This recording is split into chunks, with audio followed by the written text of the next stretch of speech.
Hello guys, कैसे हैं आप सभी लोग। आई होप आप सब सही होंगे। Welcome to my channel HP tutorial. जिसमें आज जो है मेरे चैनल पर न्यू वीडियो अपलोड होने जा रही है which is human I and the colourful world. आप सभी को पता होगा human I and colourful world में से फर्स्ट का जो पोर्शन था वो कट आउट हो चुका है। ठीक है, तो फर्स्ट पोर्शन कट आउट मतलब करेक्शन हो गए, ये सारी चीजें कट आउट हो चुकी हैं। सो हम स्टार्ट करते हैं refraction of light through a prism. Let's start it now. ठीक है, refraction of light through a prism से स्टार्ट करते हैं। सो आप सोच रहे होंगे कि फर्स्ट टॉपिक ही यही क्यों लिया मैंने, क्योंकि बाकी आगे के जो टॉपिक्स हैं वो कट आउट हो चुके हैं और फर्स्ट टॉपिक अब जो बचा हुआ पोर्शन है उसमें से फर्स्ट टॉपिक यही आता है। ठीक है, स्टार्ट करते हैं। सबसे पहले let the considered what is prism. Prism होता क्या है पहले इसे समझते हैं कि प्रिज्म है क्या। ठीक है, क्योंकि हमें यही नहीं समझ आएगा प्रिज्म है क्या तो हम कैसे किसी को डेमोन्स्ट्रेट करेंगे। ठीक है, तो व्हाट इज प्रिज्म पहले ये समझते हैं, फिर उसके बाद आगे बढ़ेंगे। ठीक है, लेट्स स्टार्ट इट। देखिए प्रिज्म क्या होता है और इसके बारे में सारी फंक्शनैलिटी मैं आपको आज समझाने वाला हूं, तो प्लीज इस वीडियो को एंड तक देखिए, लाइक करिए, शेयर करिए and subscribe my channel for new videos. ठीक है, ताकि आपको, और प्रेस द बेल आइकन ताकि आपको हर टाइम नोटिफाई मिलता रहे। स्टार्ट करते हैं। प्रिज्म। प्रिज्म होता क्या है? Prism is a 3D structure like triangle. Triangle है, ट्राइंगल को 3D स्ट्रक्चर में, आपको पता ही है 3D स्ट्रक्चर क्या होता है। मैंने पिछली वीडियो में जब क्या कहते हैं मैंने 2D स्ट्रक्चर पढ़ाया था तो उसमें थोड़ा इंट्रो दिया था कि 3D स्ट्रक्चर कहते किसे हैं। तो 3D स्ट्रक्चर कहते हैं एक एरिया के साथ जब मैं हाइट या लेंथ को अटैच कर दूं या ऐड कर दूं, एड ऑन कर दूं, तो मेरे को 3D स्ट्रक्चर मिल जाती है। प्रिज्म भी एक उसी का एंगल है, एक 3D शेप है जिसमें मैंने एरिया में हाइट ऐड कर दी है। ठीक है, एक ट्राइंगल में हाइट ऐड कर दी है। इसके लिए एग्जांपल मैं दिखाता हूं, जस्ट लाइक दैट। ये देख रहे हैं आप सभी, ये जो है अगर ये ट्राइंगल है, ये वाला सपोज ये ट्राइंगल है, इसमें मैंने इतनी हाइट ऐड कर दी है, ये प्रिज्म की तरह बिहेव करेगा। ठीक है, आई होप आपको समझ आया होगा इस एग्जांपल से। ठीक है, हमने समझ लिया प्रिज्म होता क्या है। So let's start to the आगे। ठीक है, अब देखिए आगे हम बढ़ते जाते हैं। अगर आपको व्यू की प्रॉब्लम है तो आप मुझे प्लीज कमेंट करके बता दीजिएगा, सर ये नहीं दिख रहा, सर वो नहीं दिख रहा, और इसके पीडीएफ नोट्स अवेलेबल हो जाएंगे आपके पास। ठीक है, हाँ जी। अब देखिए लेट्स स्टार्ट। ये देखिए, अब सबसे पहले हमें आपको बताने जा रहा हूं प्रिज्म की फंक्शनैलिटी वगैरह वगैरह। आज मैं आपको पूरा समझाऊंगा, इसकी एक्सप्लेनेशन भी है। ठीक है, आप देखना चाहेंगे अभी तो सब कुछ। और ये जो क्वेश्चन हमेशा हर साल आ रहा है और इस साल और कंपलसरी हो गया आना। बताऊं क्यों? क्योंकि इस साल इसकी वेटेज और बढ़ जाएगी, क्योंकि पिछले वाले जो टॉपिक्स है वो तो चले गए। ठीक है, तो ये कम से कम 3 मार्क्स का आता है और इसकी डिफाइंस आती है। Diagram is very very important students, please ध्यान रखिए, डायग्राम बहुत इंपॉर्टेंट है। स्टार्ट करते हैं, लेट्स स्टार्ट इट। देखिए सबसे पहले प्रिज्म हमने समझ लिया क्या होता है। अब स्टार्ट करते हैं कि प्रिज्म के कितने फेसेस होते हैं। ठीक है, how many faces of prism, कोई बता सकते हैं मुझे कमेंट करके प्लीज। अगर जिसे भी पता है वो कमेंट करके जरूर बताएं। देखिए अगर मैं इसको लूं, ये अगर प्रिज्म है तो इसके 2 triangle faces and 3 rectangular faces है। इट मींस 2 ट्राइंगुलर, 1 2 3 4 5 फेसेस हैं, 2 ट्राइंगुलर और 3 रेक्टेंगुलर फेसेस हैं। ओके, अब देखा जाए तो क्वेश्चन इज मार्क की क्वेश्चन क्या आता है। क्वेश्चन आता नहीं है, कि हमारे दिमाग में उठता है कि इसमें से ऐसा कौन सा फेस होगा जो रिफ्रैक्शन को प्रोसीड करेगा। रिफ्रैक्शन का, I am not talking about reflection, refraction को प्रोसीड करेगा। The main thing is that. तो कुछ बच्चे कहते हैं सर ट्राइंगल, कुछ कहते हैं रेक्टेंगल, इट्स नॉट। तो मेन चीज मैं आपको बता दूं, रेक्टेंगल जो है वो प्रोसीड करता है रिफ्रैक्शन का फिनोमिना। ठीक है, प्रोसीड मतलब हमें रिफ्रैक्शन का जो फिनोमिना देखने को मिलता है वो रिफ्रैक्शन पर होता है। और ये जो आप देख रहे हैं ना, ये आप देख रहे होंगे, ये वाली जो लाइन है ये ट्राइंगल की लाइन है, इसमें ये वाली जो लाइन ट्राइंगल की है, इसमें यही बता रखा है कि ये वाला जो फेस है, मतलब जो ट्राइंगुलर फेसेस है वो देखने के लिए व्यू होता है। जैसे आप अगर कोई काम कर रहे हो तो आप देख भी रहे हो, उसको कर भी रहे हो, तो उसी हिसाब से ये जो है, अगर मैं इस इरेजर का एग्जांपल लूं तो यहां से और यहां से यहां से रे आती है और यहां से निकल जाती है बेंट होकर। ठीक है, लेकिन हम देखेंगे कहां से रिफ्रैक्शन को? Through the triangular faces. In triangular faces से हम देखेंगे और ये वाले जो 2 फेसेस हैं ये हमारे को रिफ्रैक्शन प्रोसीड करेंगे कि रिफ्रैक्शन का फिनोमिना कैसे होता है। स्टार्ट करें। मैंने आपको ये बता दिया कि ट्राइंगल के 3 फेसेस होते हैं। ठीक है, डिफरेंट फेसेस होते हैं तीनों के तीनों। सो स्टार्ट करते हैं हम। ठीक है, अब देखिए हम प्रोसेस समझते हैं पूरा। देखिए अगर आपको इस वीडियो में बना रहे हैं तो प्लीज एंड तक देखिएगा, तब आपको टॉपिक जीरो से हीरो बना दूंगा मैं इस टॉपिक के अंदर, ये मेरी गारंटी है। जीरो से हीरो बनाना मेरी गारंटी है। प्लीज इस वीडियो को लाइक कर दीजिए, शेयर कर दीजिए, सब्सक्राइब कर दीजिए, ठीक है, ताकि आने वाला हर एक नोटिफिकेशन आपको मिले और आप ज्यादा से ज्यादा स्टडी मटेरियल इधर से ले सकें। स्टार्ट करते हैं। देखिए अब सबसे पहले मैंने एक प्रिज्म ले लिया, जिसको मुझे 3D शेप में दिखाना थोड़ा मुश्किल है, आप समझ सकते हैं, तो मैंने इसको 2D शेप में ट्रायंगल की फॉर्म में दिखाया, ठीक है। ये प्रिज्म है PQR, ठीक है। अब इससे एक इंसिडेंट रे पास हो रही है, जिसे हम व्हाइट लाइट थ्रू भी कहते हैं। इंसिडेंट रे पास हो रही है। अब देखिए जब इंसिडेंट रे ऐसी जाएगी, ध्यान से समझिएगा, जब इंसिडेंट रे ऐसे जाएगी तो नॉर्मल ऐसी बनेगा। जब ऐसे जाएगी तो नॉर्मल मींस क्या होता है, परपेंडिकुलर, ठीक है। जब इंसिडेंट रे ऐसे जा रही है तो नॉर्मल इस तरफ बनेगा। तो मैंने ये इंसिडेंट रे गई और इसका नॉर्मल इस तरफ बनेगा। अंडरस्टैंड। अब ये एयर से ग्लास के अंदर जा रहा है, इट मींस रेयरर मीडियम से डेंसर मीडियम की तरफ जा रही है। किसकी मीडियम की तरफ? रेयरर से डेंसर मीडियम की तरफ जा रहा है। तो क्या होगा? It bend towards the normal, ठीक है। याद रखना मैंने अभी वीडियो नहीं डाली है, लेकिन हाँ जो इंपॉर्टेंट टॉपिक्स है मैं उनकी वीडियो डाल रहा हूं, क्योंकि हमारे पास काफी कम समय है, ठीक है। तो it bend towards the rarer to denser, ये किसकी तरफ बेंड होगी? Towards the normal. ये नॉर्मल है, इसकी तरफ बेंड हो गई है, ठीक है। अब देखिए आपको मेंशन करना जरूरी है कि कौन सी रे किससे कहलाती है, क्या कहलाती है, दिस ऑल आर थिंग्स, ठीक है। तो नॉर्मल से इंसिडेंट रे का जो एंगल होता है उसे कहते हैं angle of incident. I hope आपने 9th में भी पढ़ा होगा, ये 9th में भी है, ठीक है। अब देखिए अगर मैं इसको पास आउट करूं, वैसे इसकी ओरिजिनल पाथ कहां जानी चाहिए? ऐसे सपोज अगर मेरी लाइट है यहां, वो बेंट हो रही है, वैसे तो उसका ओरिजिनल पाथ बिल्कुल सीधा जाना चाहिए। मतलब इंसिडेंट रे का जो ओरिजिनल पाथ है वो बिल्कुल सीधा है, ओके विद दैट। और ये लाइन बेंट हो गई। अब देखो कहां से जा रहा है? Denser to rare. आपको पता होना चाहिए, मैं आपको बता देता हूं अगर नहीं पता। डेंसर टू रेयरर में रे अवे फ्रॉम द नॉर्मल जाती है, ठीक है। तो देखो अगर ये है, ये वाली रे का ये वाली रे जो जाएगी इसका ओरिजिनल पाथ ये होगा, मतलब इसे सीधा जाना चाहिए, लेकिन बेंट क्यों हो रही है? Because of prism. प्रिज्म एक डेंसर मीडियम है और उसके बाहर वो रेयरर मीडियम में जा रही है, और रिफ्रैक्शन का फॉर्म है। आपको पता है रिफ्रैक्शन क्या होता है?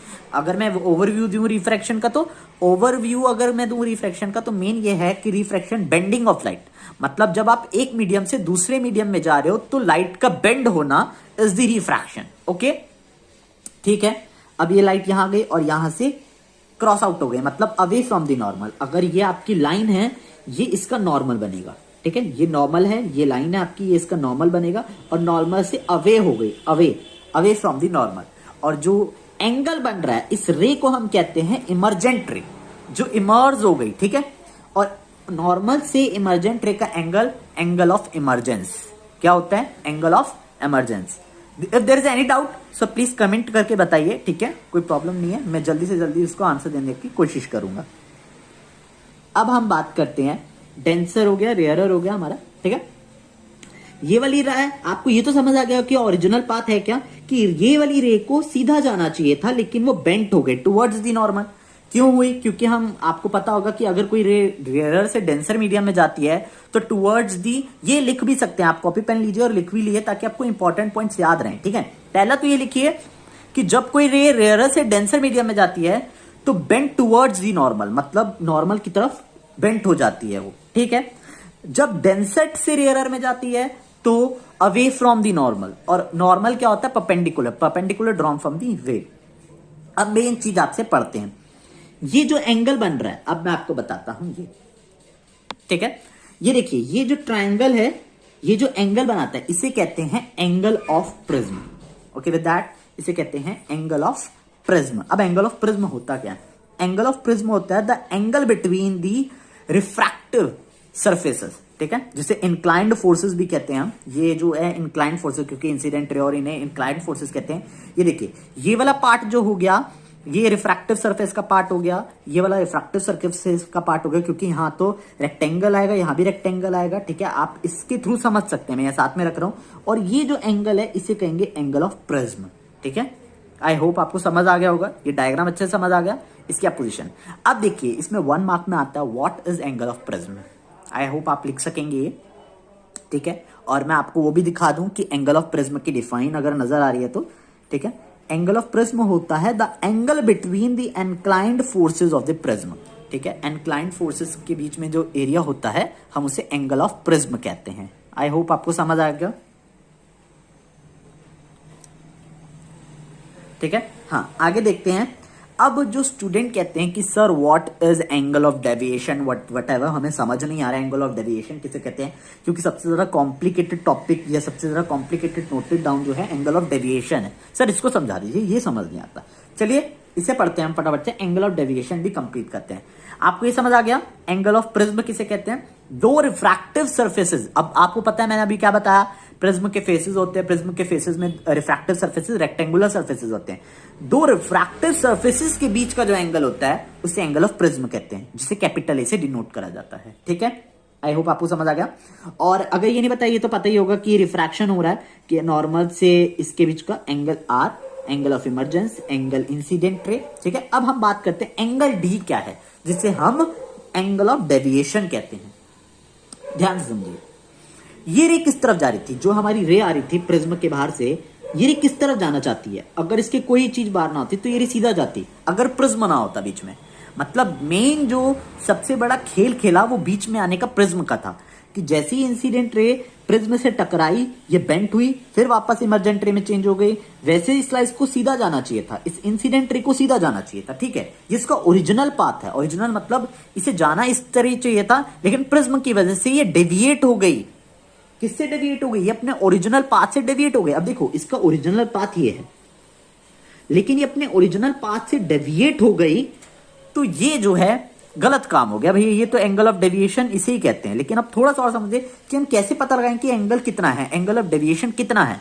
तो देखो ये इमर्जेंट रे है, हम इसको एक्स्ट्रा प्लॉट करें पीछे से, और इसके बीच में देखो ये इंसिडेंट रे के और इमर्जेंट रे के बीच में जो एंगल बनता है उसे कहते हैं angle of deviation. I think आपको समझ आ गया होगा। If there is any problem so ask me, ठीक है।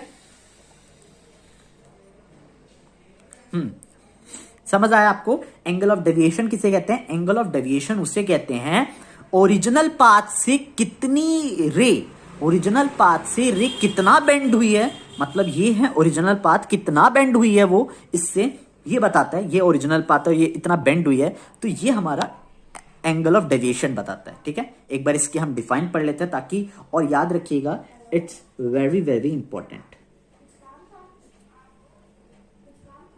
ठीक है। तो देखिए angle of deviation, the angle between the incident ray and the emergent रे। मैंने आपको कहा क्या, इमर्जेंट रे और इंसिडेंट रे के बीच का जो एंगल होता है उसे कहते हैं एंगल ऑफ डिविएशन, ठीक है। डिविएशन कहते हैं एंगल ऑफ डिविएशन, ठीक है। अब देखिए ये आपकी 2 नंबर की डिफाइन, ये आपकी 2 नंबर की डिफाइन, ये आपका 3 मार्क्स का। अब देखिए क्वेश्चन आता है रिफ्रैक्शन थ्रू अ प्रिज्म, आप बताइए हमें, ये सब आपको बताने को आता है। आई थिंक आपको ये डायग्राम अच्छे से समझ आ गया होगा, ठीक है। आप ये डायग्राम बनाएंगे, फिर उसके अंदर नीचे एक्सप्लेनेशन देंगे इसकी, और ये जो डिफाइन आती है 2 मार्क्स की आपके पास आ जाती है। अब समझने की बात क्या है, जो सबसे समझने की बात है, अब समझते हैं, ठीक है। समझते हैं अब हम जरा इस चीज को भी। देखिए आप सभी को पता होगा कि रिफ्रैक्शन किसे कहते हैं, आप सभी को पता है क्या? रिफ्रैक्टिव इंडेक्स किसे कहते हैं? अब देखो एक चीज ध्यान रखिएगा, यहां लिखा है नोट इंपॉर्टेंट, अगर नहीं आ रहा रुकिए मैं आपको दिखाता हूं। हाँ देखिए आई थिंक आपको दिखाई दे रहा होगा, प्रॉब्लम है तो अब शायद पूरा परफेक्ट दिखाई दे रहा है, परफेक्ट।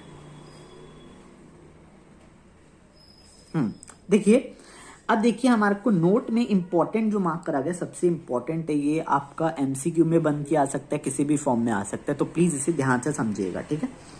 क्या कह रहा है, the angle of deviation increases with the increase in refractive index. The angle of deviation increase होता है जब रिफ्रैक्टिव इंडेक्स इंक्रीज होता है। अच्छा अब बात करते हैं रिफ्रैक्टिव इंडेक्स होता क्या है, ठीक है। रिफ्रैक्टिव इंडेक्स हर एक मटेरियल का अलग अलग होता है, रेयरर मीडियम का अलग, डेंसर मीडियम का अलग रिफ्रैक्टिव इंडेक्स होता है। अब देखो एक बार बताओ रिफ्रैक्शन होता क्या है? रिफ्रैक्शन का मतलब बेंडिंग ऑफ लाइट। जितना ज्यादा, एक चीज आप अभी रट लें, या मैं अपनी आने वाली वीडियोस में वो भी क्लियर कर दूंगा, अभी आप इस वीडियो के लिए रट लें ताकि आपको ये कंसेप्ट अच्छे से क्लियर हो जाए।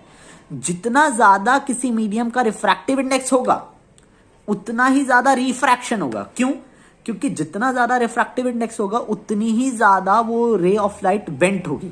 जैसे ये वाला जो था, इसका रिफ्रैक्टिव इंडेक्स बहुत ज्यादा था रेयर मीडियम का, उतना ही ज्यादा बेंट हो गई वो। ठीक है, जितना ज्यादा रिफ्रैक्टिव इंडेक्स उतनी ज्यादा बेंट। हाँ, तो देखिए, जितना ज्यादा रिफ्रैक्टिव इंडेक्स उतना ही ज्यादा रिफ्रैक्शन। अब देखो, रिफ्रैक्शन होता क्या है?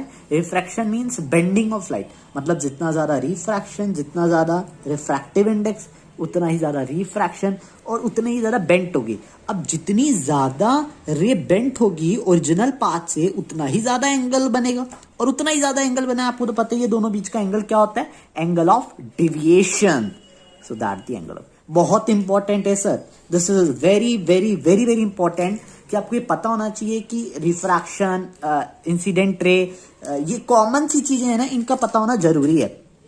ठीक है, तो ये सिर्फ चीजें पता होना आपको जरूरी है। ये 2 मार्क्स की डिफाइन आती है, एंगल ऑफ डेविएशन की, एंगल ऑफ प्रिज्म की।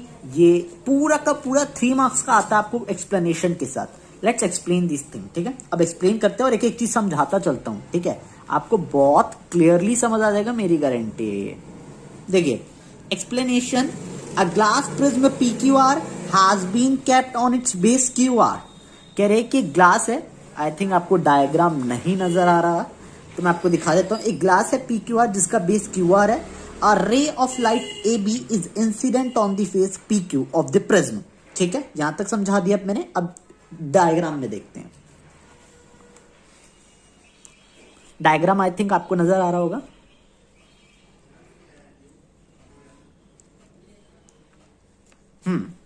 डायग्राम नजर आ रहा है आप सभी को? आई होप आपको नजर आ रहा होगा।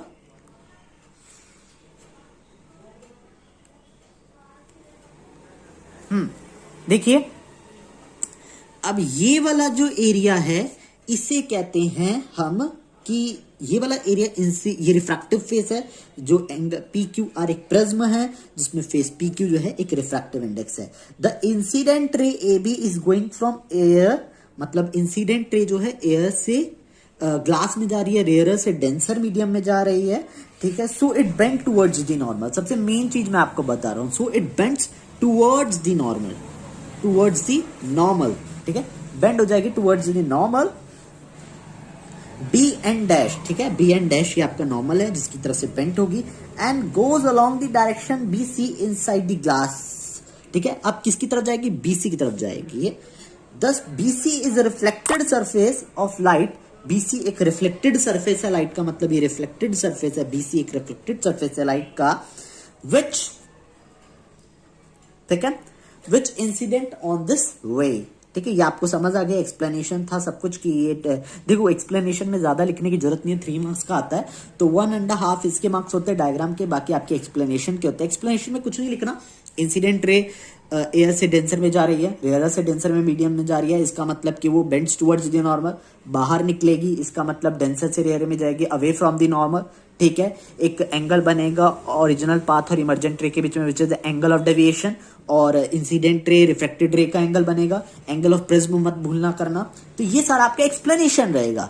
ठीक है, आज की वीडियो यही हम खत्म करते हैं, जिसके अंदर आप फटाफट से इसका स्क्रीनशॉट ले सकते हैं। अगर स्क्रीनशॉट नहीं भी लेना तब भी इसके PDF नोट्स अवेलेबल हो जाएंगे डिस्क्रिप्शन बॉक्स में।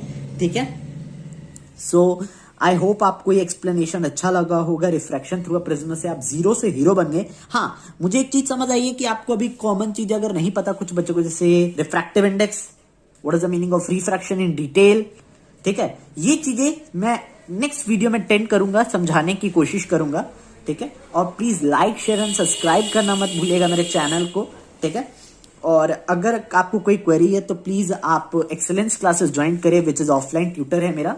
आपको क्या कहते हैं, डिस्क्रिप्शन बॉक्स पर address, email ID and phone number दिख जाएगा। मैं आपको एक बार इसका स्क्रीनशॉट दे देता हूं, आप देख लीजिए फटाफट से। ये हैंड रिटन नोट्स है जो एक्सेलेंस क्लासेस प्रोवाइड कराता है आपको।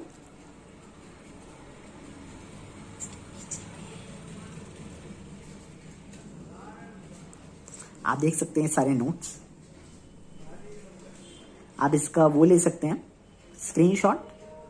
ये एक्सप्लेनेशन है, मैं आपको बता रहा था ना कि एक्सप्लेनेशन इंपॉर्टेंट है देना। आप चाहें तो अपनी मर्जी से खुद भी एक्सप्लेनेशन दे सकते हैं, इसको खाली आप पढ़ सकते हैं, ओनली रीडेबल है, ठीक है। ये सारा एक्सप्लेनेशन है, ये सारा आप देख सकते हैं, क्लियरली सी है क्या ये यहां तक आज मैंने आपको पढ़ाया है। सो आई होप आपको ये वीडियो अच्छी लगी होगी। So please like, share and subscribe करना मत भूलिएगा मेरे channel which is HP tutorial. Thanks to all.